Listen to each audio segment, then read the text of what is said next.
Thieves will steal our cash, our cars, our valuables. Just about anything they can get their hands on. But now the police are using cutting-edge technology to catch the bad guys. The CCTV is gold dust. Great evidence for the police. Gotta have him stopped. Local councils, shops and businesses are fighting crime with their own tricks and traps. There's a eureka moment when you get that evidence. And the public are using secret cameras to make sure crooks get their comeuppance. It makes me feel so angry. He's paid the price. He's being dealt with. Yes, we've got her. So anyone who's up to no good had better think twice. They might just get caught red-handed.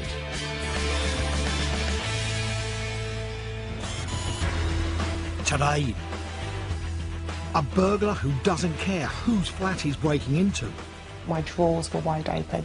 It just felt really creepy.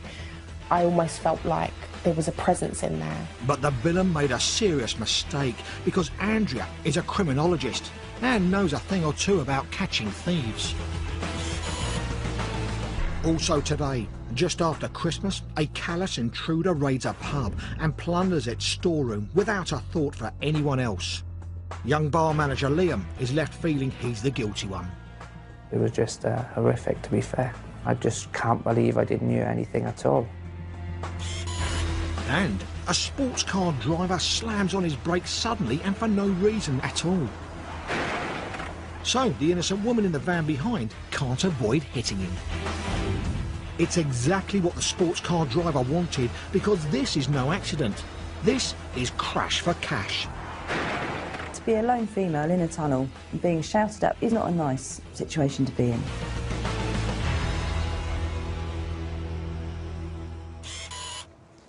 Look down any street and you will see there are an increasing number of homes with CCTV. But there are also a lot of hidden cameras around that you can't see.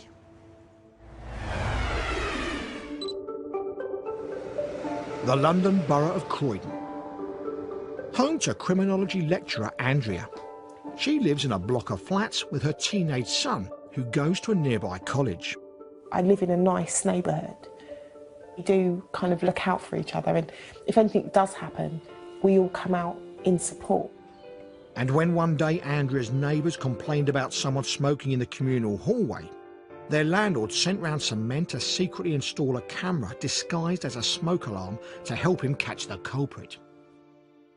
There were two guys out there and they were doing a little bit too much work for it to be a smoke alarm. So I said, oh, is that a smoke alarm? And they were just like, yeah, it's a smoke alarm. It's definitely a smoke alarm. I was like, no, it's not, it's a camera. And they was like, no, it's definitely a smoke alarm. When we'd come in, we'd dance in front of it and like smile and wave at it because we thought it was quite entertaining. Not much gets past Andrea. That's a criminologist for you. She originally decided to study the world of crime after landing a job in a solicitor's office. I ended up going to my local college where I met this teacher who told me about criminology and encouraged me to go to university. I thought, okay, well, you know, I'm okay, I'm pretty smart, let me go and do it. So I ended up doing criminology and I was inspired by one of my lecturers to become a teacher. But little did Andrea know, she'd soon have her very own crime case to study.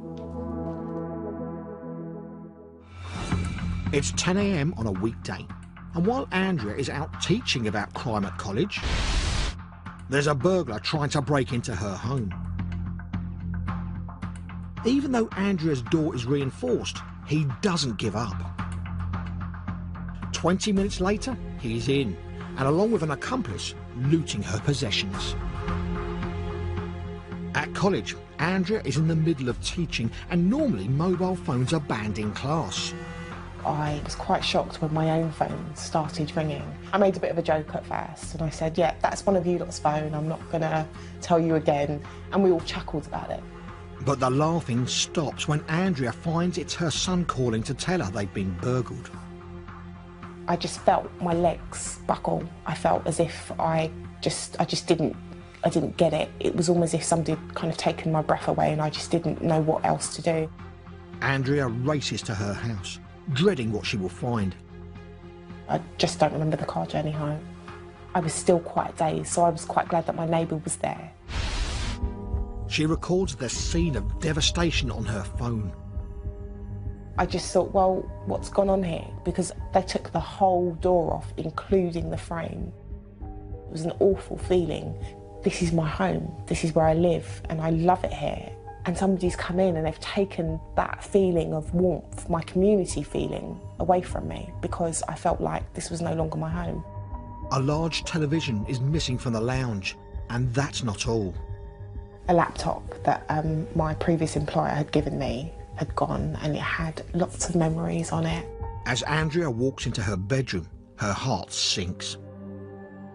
I just felt really, really sick because I noticed that my drawers were wide open. Not all of my drawers, mainly my underwear drawer. My bed was all dishevelled because they'd taken my quilt cover. It just felt really creepy. I almost felt like there was a presence in there. Andrea's jewellery box containing a ring her mother gave her has gone. Every time I would look at that ring, it would just remind me of my mum, and that broke my heart. It was just so personal to me. If they had asked me, they could have had the rest, just not that one. But Andrea soon switches back into criminologist mode and remembers the hidden camera in the hallway. I said to the police, "Oh my gosh, that's a camera."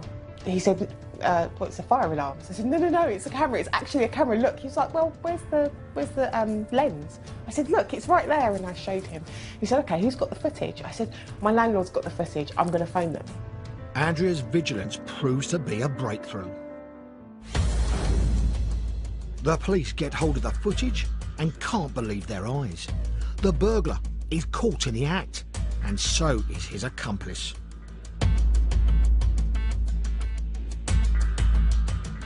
The villain wears gloves to avoid leaving fingerprints.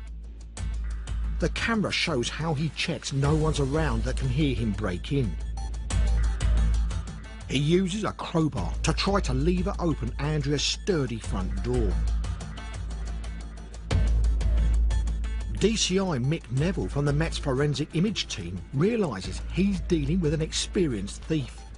What was unusual about this case was the determination, really, of the burglar to get in. Normally the burglar will try and crowbar the door, and if that fails, may move on, but for whatever reason he really did attack this door and took some substantial amount of time to access the premises. This is no casual criminal. He takes a full 20 minutes to rip off the door frame piece by piece. It's rare for a burglar to go to such lengths. He forces the door open and heads straight for Andrea's belongings. The thief had gone through all the drawers in the victim's bedroom. I think that's a real violation of privacy, and it really does make people frightened. And this is why burglary is such a wicked crime. The thief uses Andrea's duvet to carry off his ill-gotten gains. The footage is sent to a special police video unit in Croydon, where it is analysed and then dispatched to other boroughs. In the Metropolitan Police, we're very good at dealing with CCTV images, and particularly passing them across police borders, because you can have the best CCTV image in the world, but unless the right officer or member of the public looks at it and makes an identification, it's little use. All over London, police officers examine the footage to see if they can identify the felon. At home, Andrea is struggling to come to terms with the intrusion. She fears she was deliberately targeted by the burglars. It was just really difficult for me to grasp the fact that I didn't understand why they'd gone into my room. I guess I thought it was personal at that point. It was the fear of the unknown. But soon, Andrea will be able to rest easy. There's been a further breakthrough in her case. An officer in Lambeth has identified the crook, and the police pounce. By the very next morning, they had a warrant. They raided his home address. He was quickly arrested and taken to Croydon Police Station. It's a massive relief for Andrea. Finding out that it was somebody completely random made me feel so much better about it. I realised that it wasn't personal. It was a burglary, and it happens to many people. But I had to come to that conclusion by myself. It didn't matter what my friends were telling me.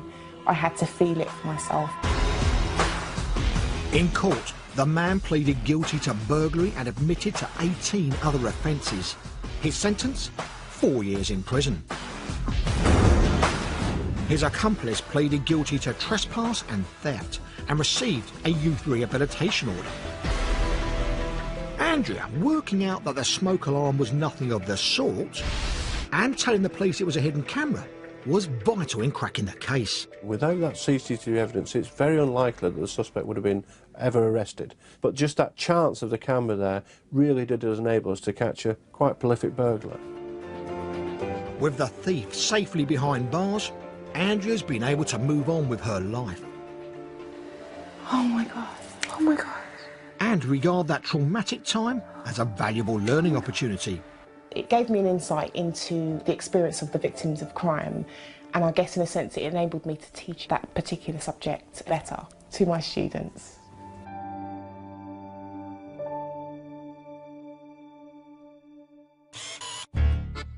A lot of people's favourite meal is a big Sunday roast.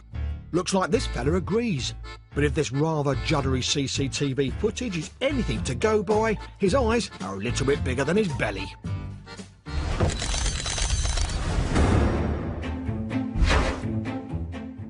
This guy's taken himself down to the supermarket to get the Sunday joint. But as we're about to see, he isn't too keen on paying for it. It also looks like the security camera is a bit faulty. Either that, or this chap is an expert breakdancer. Or maybe he's about to do a belly dance for the cameras, because this beef thief chooses the biggest portion in the store, shoves it up his jumper, and skedaddles out of the joint. With the joint, and before the security staff can catch him. But the police are hot on the trail of this man, who decided to risk it for some brisket. They've got a bone to pick with him. We'd all feel terrible if we drove into the back of another motorist, and our natural reaction would be to take the blame. But what if it was no accident in the first place, but a case of crash for cash?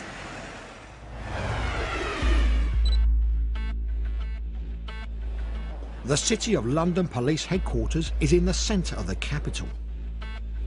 Based here is Detective Constable Kate Sibley. Kate's investigated fraud for over 2 decades. She works in a department specially set up to deal with insurance scams. Insurance fraud is on the increase. That makes a big difference in the insurance world, and at the end of the day it adds money onto policies. The insurance industry has estimated that premiums in general go up by at least £50 a year because of fraudsters. We are all victims of this crime. That's £50 out of your personal pocket, and that's per insurance policy, and we all hold a number of insurance policies at home. Bogus claims can yield millions of pounds, so it's no surprise organised criminal gangs are in on the act. And one type of scam known as crash for cash can be especially profitable. Crash for cash is basically an induced accident. So you're driving along quite happily as a member of the public, suddenly someone in front of you slams on their brakes for no reason whatsoever. You then hit the rear end of that vehicle. Claims are then made by the vehicle in front of personal injury, which amounts to quite a lot. Bogus passengers suddenly appear, putting in claims. You have credit hire, i.e. hire of another vehicle, storage for that damaged vehicle, and the list goes on and on and on. Kate's recently dealt with a case that even she finds shocking. This traffic camera footage is from an underpass in Doncaster, South Yorkshire. At first, everything seems normal. Now the traffic ahead is moving quite well. It's not braking, it's not stopping. But Kate points out a black Porsche sports car whose driver is up to no good. Suddenly, he slams his brakes on for no reason, and that van then hits it up to the rear end. Ouch. The driver of the white van is a female council worker and an ideal victim for the fraudster in the flashy car. Anybody committing this sort of crime will tend to go for company vehicles because they know they are insured and they will be covered by insurance. The sports car and van ease onto a cycle path to allow traffic to pass more safely.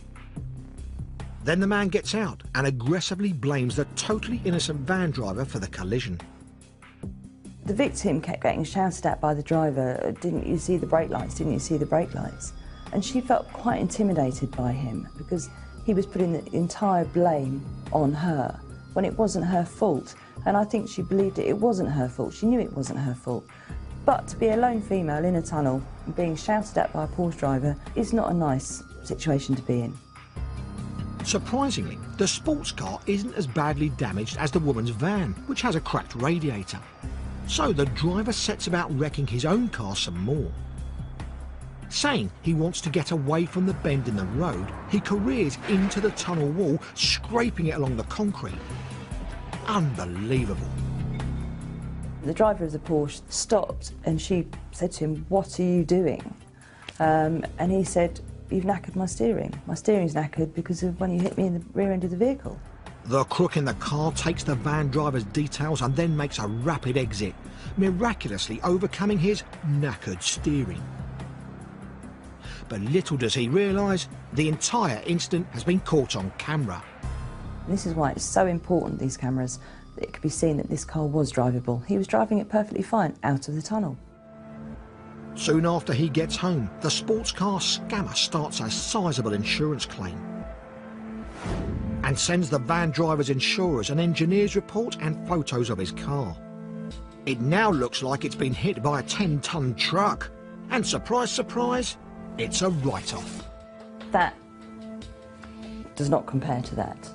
That, to me, looks like somebody's taken a sledgehammer to the rear end of the car after the accident and caused severe damage, because there is no way that was caused from the accident in that tunnel.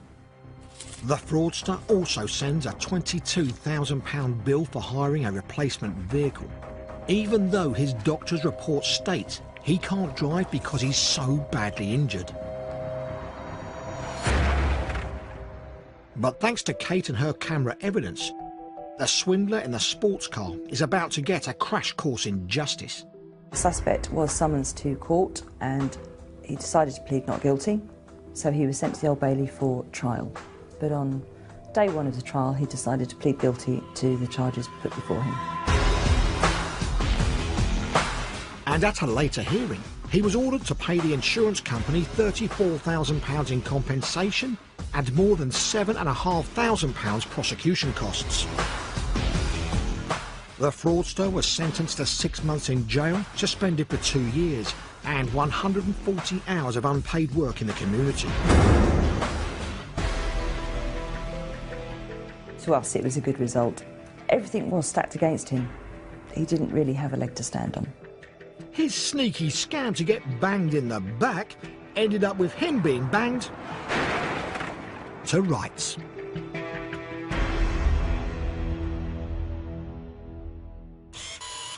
Any motorist could be a victim of crash for cash. So what should someone do if they're involved in an accident which, well, doesn't seem very accidental? Anybody involved in a crash is going to be traumatised or upset. If somebody looks really calm, you have to ask yourself, why is that? Crash for cash investigations have shown that it's not just about the car in front jamming on the brakes. There are circumstances and cases where a vehicle has rammed the victim from behind, or alternatively, they've been side-swiped as they've gone round a roundabout. Usually with expensive cars, people are quite protective of their asset. If they are driving in an unusual manner, perhaps swerving in front of you or braking harshly, then they're not really doing a good job of that, so alarm bells might start to ring. If you do feel that you're a victim of crash for cash, then it's important that you call the police as soon as possible. But there are other few things that you can do while waiting for police to attend, and that could just be recording the mannerisms of the other person involved, or it could be recording any witness details if they can't wait for police to attend. If it's a tiny bump and then somebody suddenly starts falling about as if they're desperately badly injured, you need to wonder what's going on. If they look like they're acting, they probably are.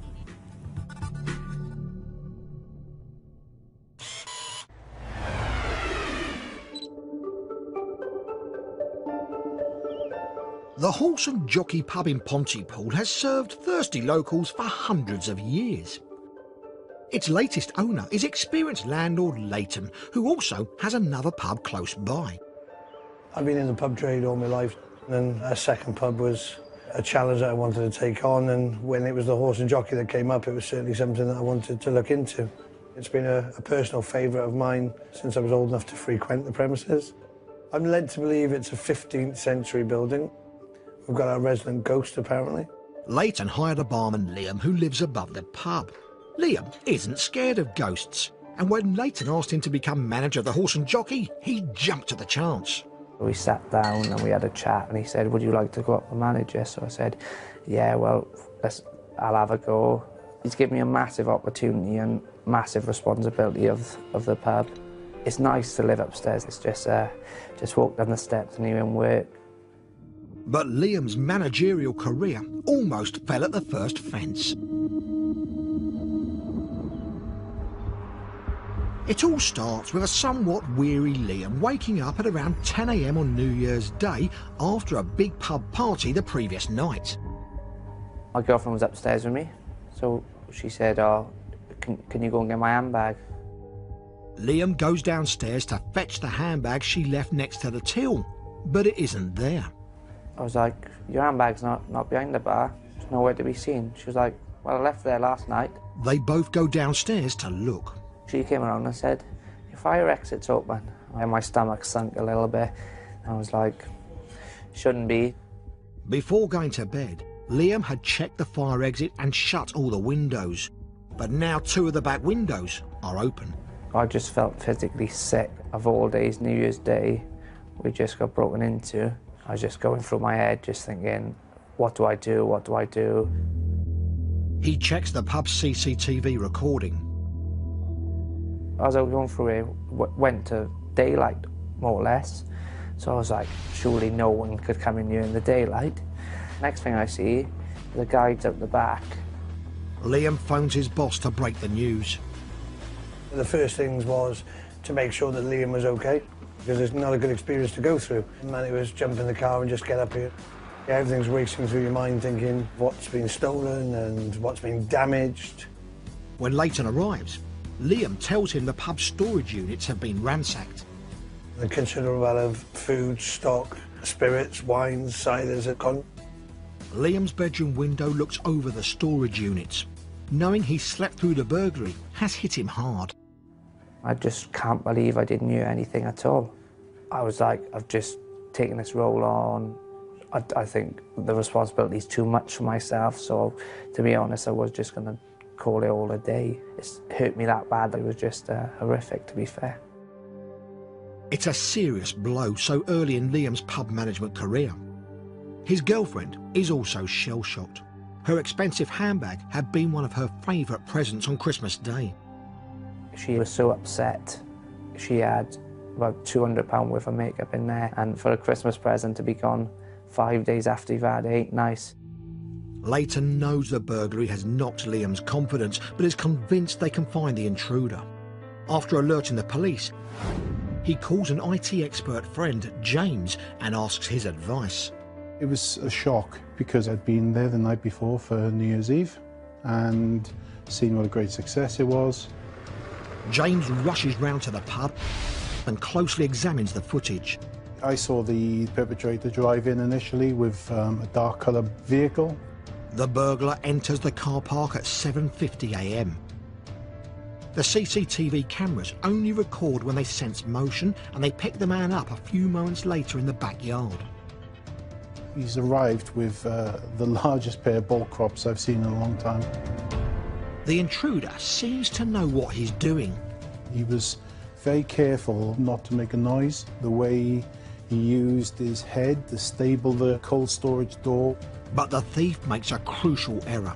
He doesn't notice the security cameras overlooking the yard. Unaware his every move is being filmed, he starts to steal selectively from the storage unit.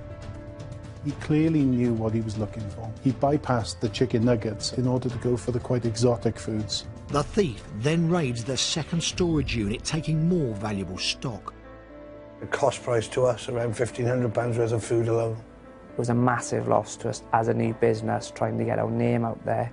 You didn't want people to go away and say, oh, I just went to the Horse and Jockey and they don't have any stock. The burglar then vanishes from sight. but minutes later reappears inside the pub. He's got in through one of those small windows. Immediately he went straight for the bar, recognising the bar had a big night the night before, and perhaps quite naively believing that anybody would keep any money in the till area. The intruder spots Liam's girlfriend's handbag. As well as expensive makeup and cash, it contains her car keys. The burglar goes back to his own vehicle and drives up to the cars left overnight to see which one opens with the stolen keys. Once he identifies the car, he looks inside. But there's nothing to steal, so he heads off with his ill-gotten gains. James and Leighton devise a plan to bring him to justice. Gwent Police have got quite an active social media program that they call Court and in Court, and that sort of gave me the idea that we should take advantage of social media to try and find him. James thinks he'll have more chance of success if snapshots of the thief are posted online straight away. This was New Year's Day at 5:15, and by 5:28 the first people had started to reply back.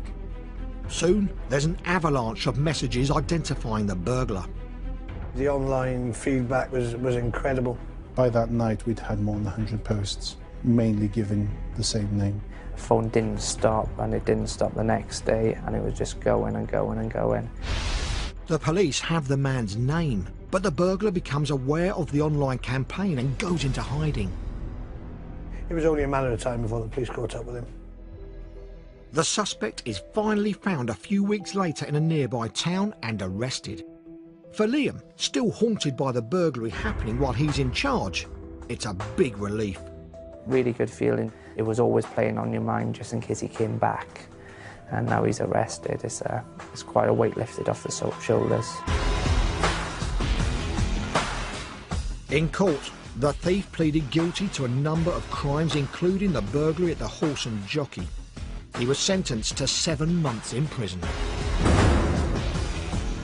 The pub's locals were crucial in helping crack the case.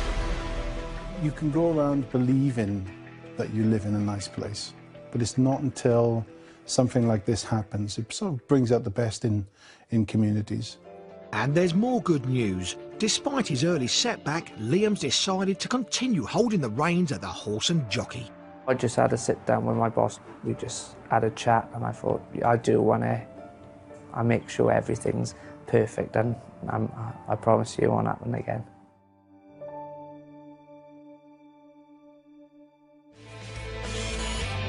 That's it for today. And that's it for a few more criminals who've been caught red-handed.